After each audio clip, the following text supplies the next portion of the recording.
राधे राधे दोस्तों, आप सभी का स्वागत है श्री हरि मार्ग चैनल में। तो चलिए आज हमारे एपिसोड 6 में देवी भगवती के छठवें स्वरूप माँ कात्यायनी को जानेंगे। माँ दुर्गा के छठवें स्वरूप का नाम कात्यायनी है। कत नामक एक प्रसिद्ध ऋषि थे। उन्हें एक पुत्र प्राप्त हुआ जिसका नाम कात्य रखा गया। इन्हीं के गोत्र में विश्व प्रसिद्ध ऋषि कात्यायन उत्पन्न हुए। ऋषि कात्यायन ने कई वर्षों तक देवी भगवती की कठोर तपस्या की थी। ऋषि कात्यायन की इच्छा थी कि माँ भगवती उनके घर पुत्री के रूप में जन्म ले। माँ भगवती ने उनकी यह प्रार्थना स्वीकार कर ली। कुछ काल पश्चात जब दानव महिषासुर का अत्याचार पृथ्वी पर बहुत बढ़ गया, तब भगवान ब्रह्मा, विष्णु, महेश तीनों ने अपने अपने तेज का अंश देकर महिषासुर के विनाश के लिए एक देवी को उत्पन्न किया।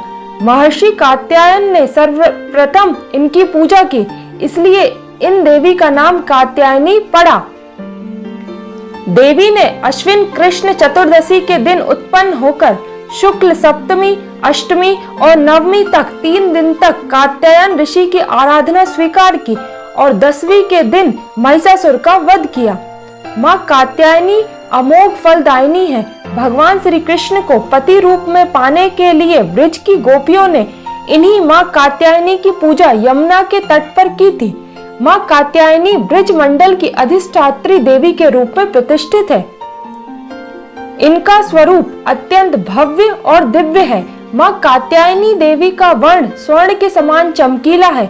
इनकी 4 भुजाएं हैं। देवी की दाहिनी तरफ का ऊपर वाला हाथ अभय मुद्रा में तथा नीचे वाला वर मुद्रा में तथा बाएं तरफ के ऊपर वाले हाथ में तलवार और नीचे वाले हाथ में कवल पुष्प सुशोभित है। इनका वाहन सिंह है। दुर्गा पूजा के 6वें दिन माँ कात्यायनी देवी के स्वरूप की उपासना की जाती है। इस दिन साधक का मन आज्ञा चक्र में स्थित होता है। योग साधना में इस चक्र का अत्यंत महत्वपूर्ण स्थान है। इस चक्र में स्थित मन वाला साधक माँ कात्यायनी के चरणों में अपना सर्वस्व निवेदित कर देता है। तब ऐसे भक्त को सहज भाव से माँ कात्यायनी के दर्शन प्राप्त हो जाते हैं।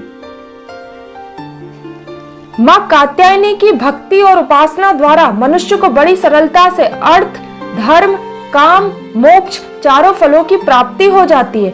वह इस लोक में स्थित रहकर भी अलौकिक तेज और प्रभाव से युक्त हो जाता है। उसके रोग, शोक, संताप आदि सर्वथा नष्ट हो जाते हैं।